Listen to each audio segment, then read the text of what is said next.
Welcome to Workforces. I'm Julian Alcid. And I'm Caitlin Lemoyne, and we speak with the innovators who shape the future of work and learning. Together, we unpack the complex elements of workforce and career preparation and offer practical solutions that can be scaled and sustained. Workforces is supported by Lumina Foundation. Lumina is an independent private foundation in Indianapolis that is committed to making opportunities for learning beyond high school available to all. Let's dive in. Welcome to the second interview in our three-part mini-series with the National Association of Colleges and Employers, or NACE. In our first interview with NACE President and CEO Sean Vanderzeel, we discussed the broader landscape surrounding college career services and recruiting. Sean provided an overview of the field and NACE's work, highlighting its central role as a knowledge-based organization with research at its core. Today, we're looking forward to delving deeper into that research with Mary Gatta, who leads NACE's research efforts. As Director of Research and Policy, Mary brings over 20 years of experience in teaching, research, and advocacy on issues of education, employment, and retirement inequity. Her work focuses on evidence-based research analysis, developing solutions around economic security, education, and workforce policies. Before joining NACE, she held faculty and research positions at the City University of New York, Gutman Community College, Rutgers University's Center for Women in Work, and Wider Opportunities for Women in Washington, D.C., which is, I think, Mary, where we may have actually first met. It was when we met. Yep. Indeed. So, welcome to Workforces. Great to have you. Thank you for having me. Yes, so great to be with you today, Mary. Thanks so much for joining us. And as we get going today, can you please tell us more about your background and your role at NACE?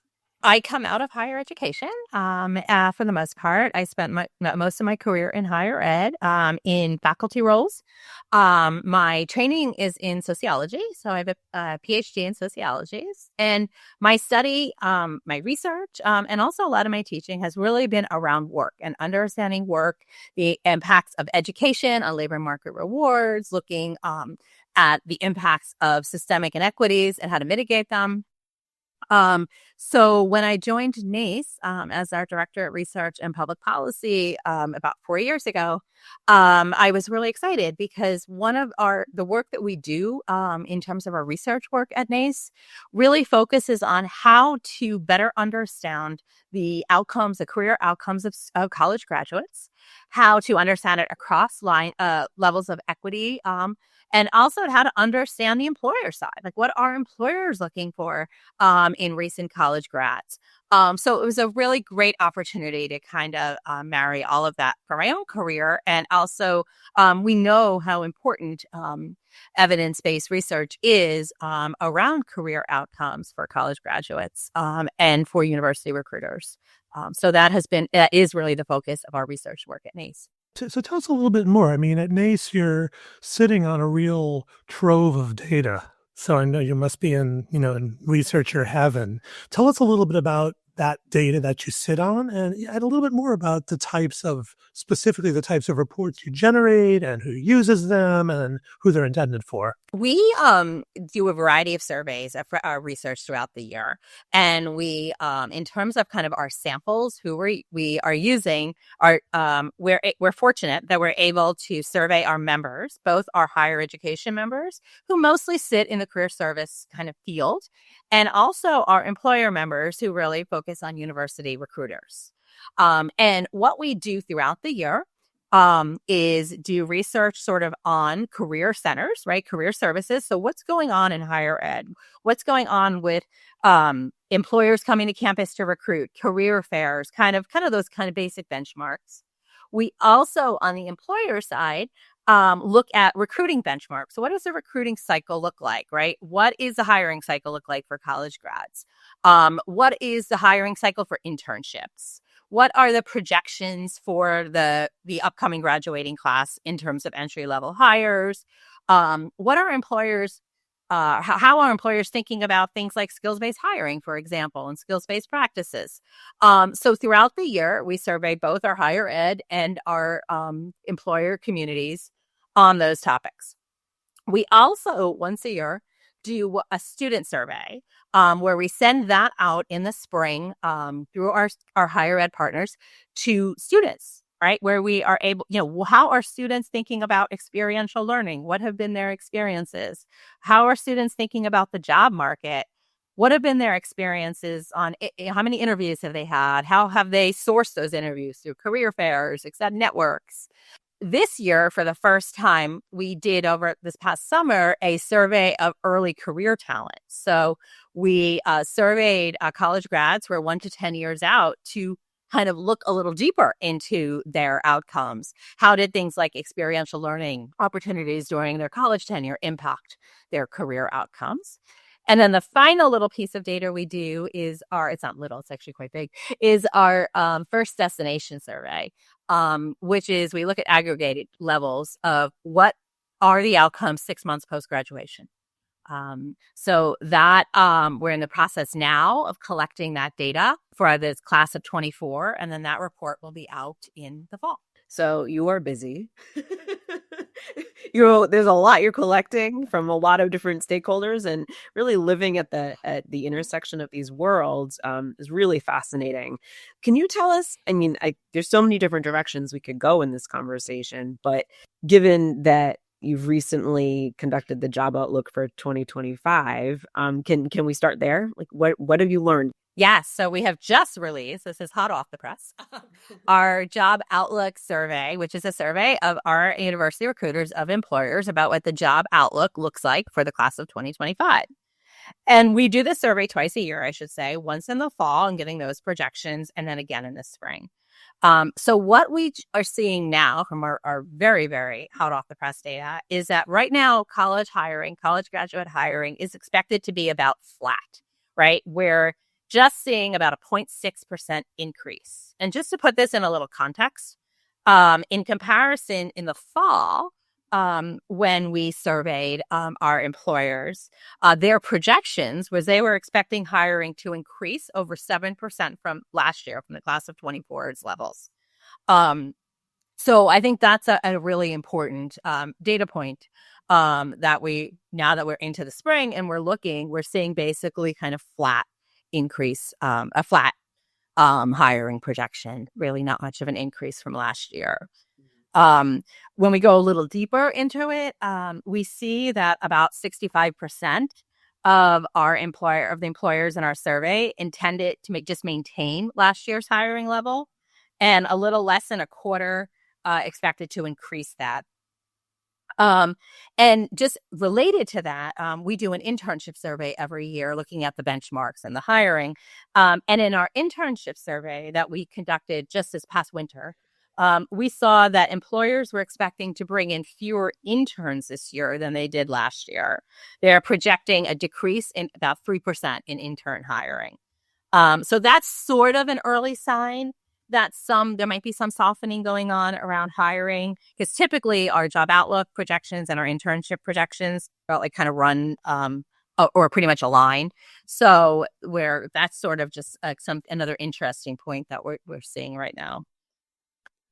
Mary, can you tell us a little bit of what you're seeing by industry? I mean, is there anything that jumps out at you with those trends? Yeah, no, we're kind of seeing it pretty comparable across industries. So I don't think what we're seeing specifically in terms of industry, it seems to be relatively steady. We do overall. When we look specifically at some industries, we are seeing some hiring projections with increasing around wholesale trade industry, management consulting, and transportation, and some larger decreases in chemical manufacturing, like pharmaceutical manufacturing, computer and electronics manufacturing, and motor vehicle manufacturing.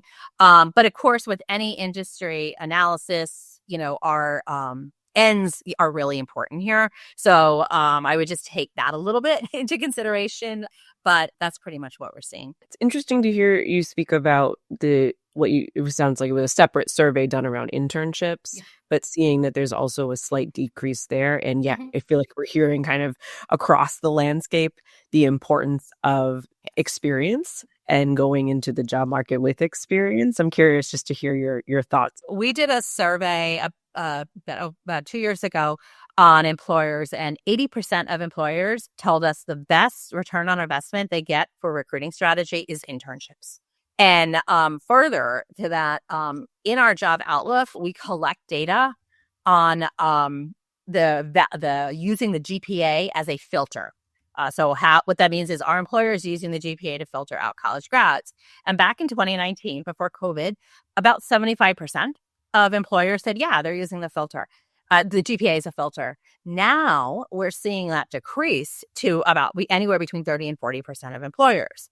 And what's replacing that, and then even for employers that are still using the GPA, is experiential learning. So having internship experience, work experience, and also being able to articulate your skills.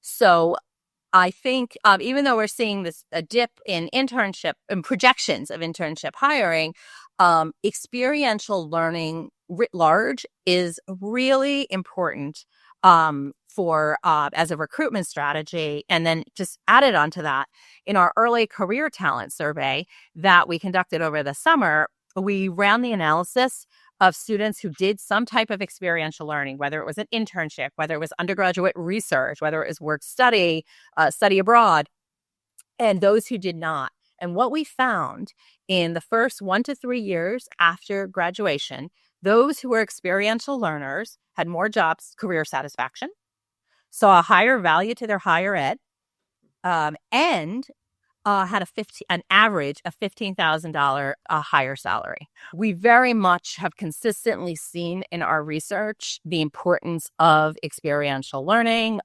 coupled with, and experiential learning is a great way to do this, right? Being able to fully articulate what are the skills that you're learning, be it in the classroom or or co-curricular. Yeah. Well, it's really, I appreciate you broadening the lens on internships to really be about that experiential education piece and the recognition that maybe it does come from an internship, or maybe it comes from your involvement with a student activity or a club or leadership experience or what have you. So I think that's a really interesting and important call out at a time where experiential education just feels so important to kind of demonstrating skill sets, right? And being able to articulate. Yeah, being able to demonstrate skill sets. And also, I mean, there are other important benefits. Think about social capital type benefits, right? Access to mentors, networks, kind of an understanding of work. All of that is really important that comes from experiential opportunities. Looking beyond the job outlook report, can you speak a little bit more to some of these trends that you're seeing that are sticking out at you? And I've been following the tracking of skills-based hiring. Love to hear more about that, what you're seeing, and how that ties back to all of what we're talking about. What we're seeing in our research for about the past 2 years now is that when we survey our employers if they're using skills-based hiring, almost 2/3 of them say they are. They're using skills-based hiring at some point in the recruiting process. 90% of those employers say they're using it at the interview stage, and 2/3 say they're incorporating skills-based hiring in the screening process.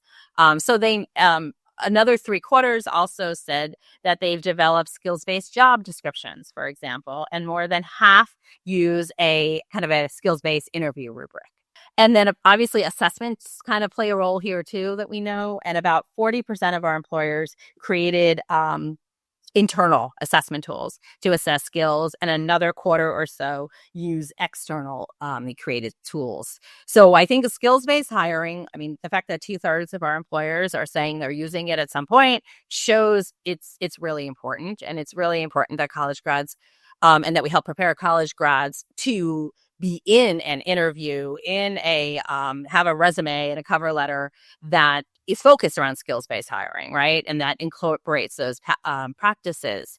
And this ties also to what I said earlier about the decline of the GPA, right? So experiential learning is part of that, right? Employers are looking for experiential learning, but also employers tell us that they really do want students to be able to articulate their skills and competencies.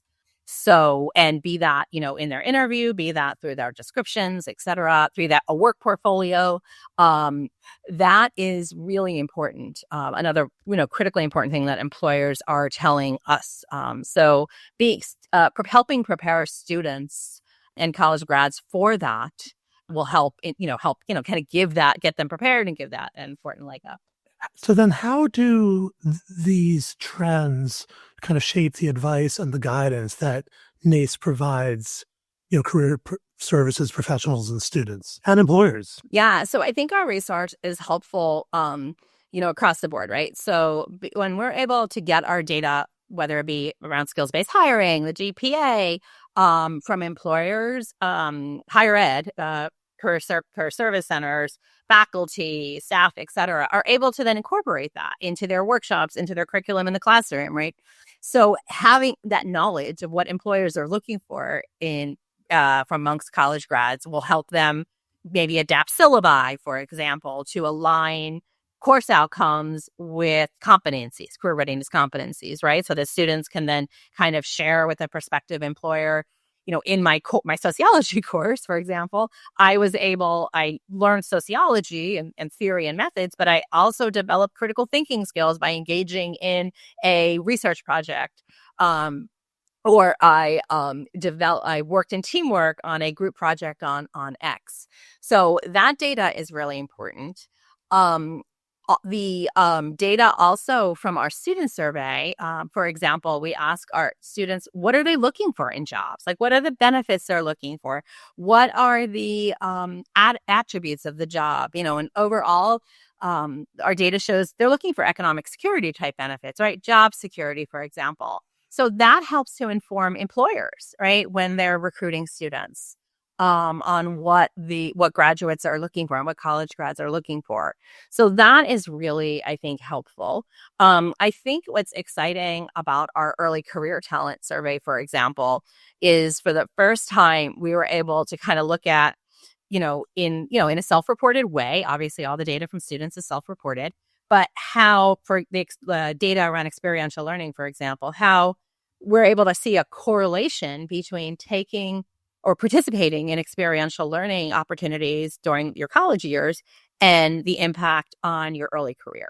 And that's informative for students. That's informative for, parents to talk with their students, to talk with their children about.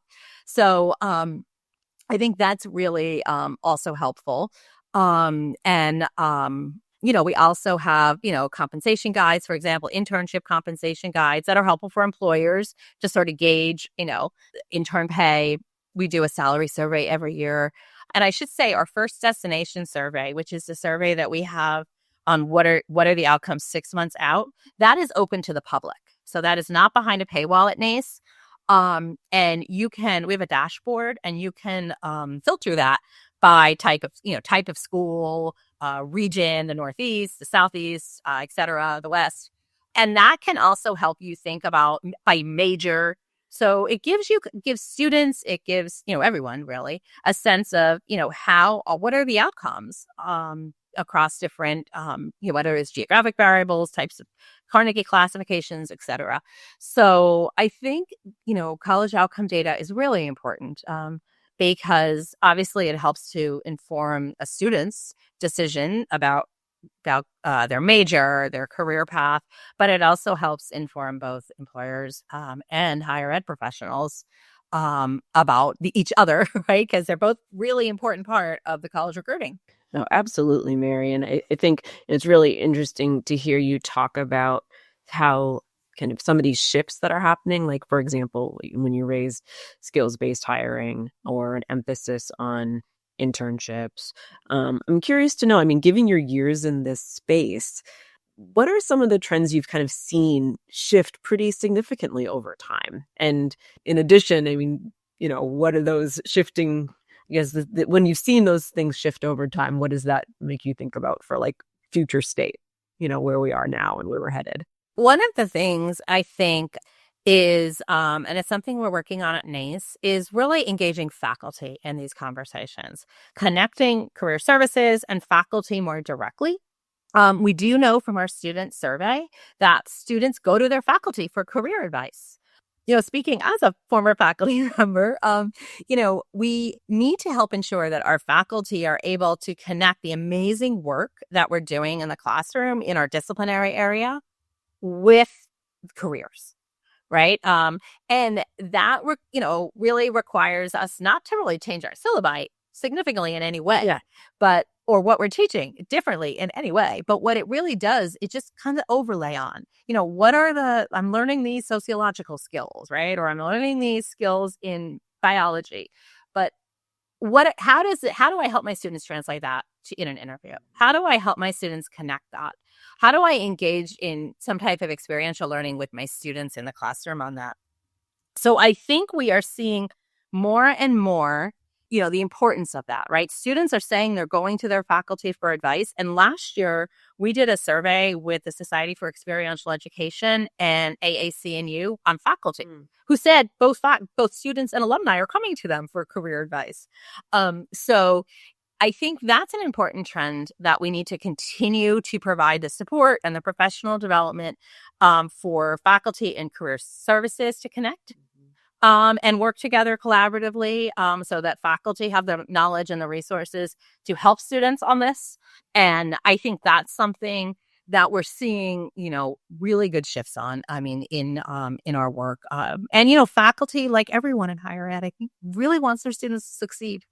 That's the goal, right? That's why we're here, right? We want to ensure that our students have, succeed when they leave school. So I think that's a really positive trend that I hope will continue. Absolutely.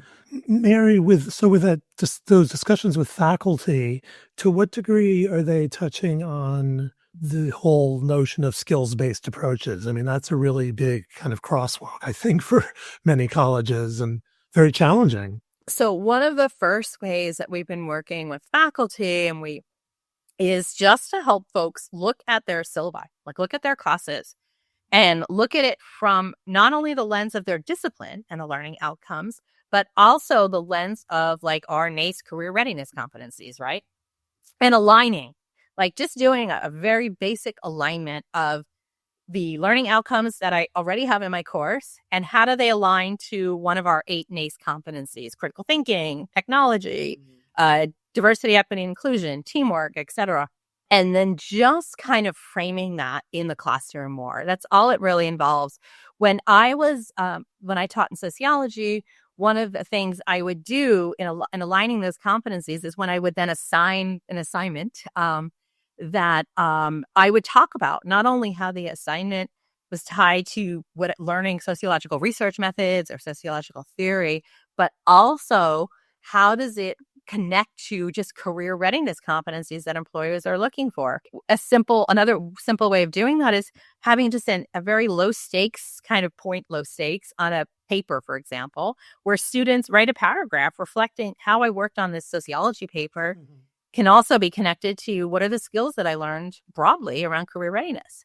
And then just helping students make those connections, because employers, tell us the competencies, our career readiness competencies are important, right? And they're looking for that in recent college grads. So I feel like you're bringing us in this direction, Mary, but what are your recommendations for how our audience can become forces in applying your research findings to shape the future of higher ed and the future of higher ed and employer collaborations? I think our research is really helpful in being able to get a strong landscape of what's happening in colleges, what students are saying and want, and what employers are saying in the recruiting cycles. So I would recommend being able to, depending where you're sitting, right, in what lane you're sitting, being able to kind of connect that. So if you're in higher ed, I would recommend checking out our job outlook, checking out our recruiting benchmarks, for example, so that you get a sense of, well, what is it that employers are looking for? How are they rating the different competencies and importance and proficiency of recent college grads? If you're an employer, our student survey, I think, is really helpful because it gives you a sense of what your soon-to-be employees, your soon-to-be peers, are are thinking about in terms of their college experience, how they think about networks, how they think about mentoring, what they're looking for in a job. If you're a college student, I think that our first destination survey is really helpful for you to get a sense of the college outcomes. Our early career talent is really helpful in order to get a sense of we have data now from students who are 1 to 10 years out. What's their experience like? What has been helpful? And we'll have we're having a series of articles come out on that over the next few months. So I think really because we're fortunate to be able to serve both the industry recruiters and the higher ed community and have them both participate in our research, I think we can, we're able to kind of provide that data for folks. So I would recommend reviewing the data. So, Mary, how can our listeners learn more and keep following your work? Yeah, absolutely. Well, certainly, checking out our website is obviously, and our social media. We're very active on LinkedIn, for example. So checking that out. I should say we are a membership organization. So if you are in the field and want to join NACE, we do more than just research. We do professional development. We have a conference every year that's coming up in June in Philadelphia. And we do that annually. We have a virtual conference in addition to the in-person conference. And we also have many, many webinars and symposia throughout the year, both in in-person and virtual formats.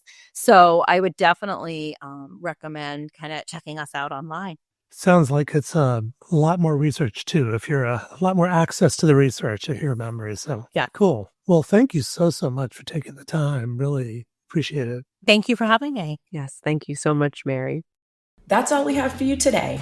Thank you for listening to Workforces. We hope that you take away nuggets that you can use in your own work. Thank you to our sponsor, Lumina Foundation.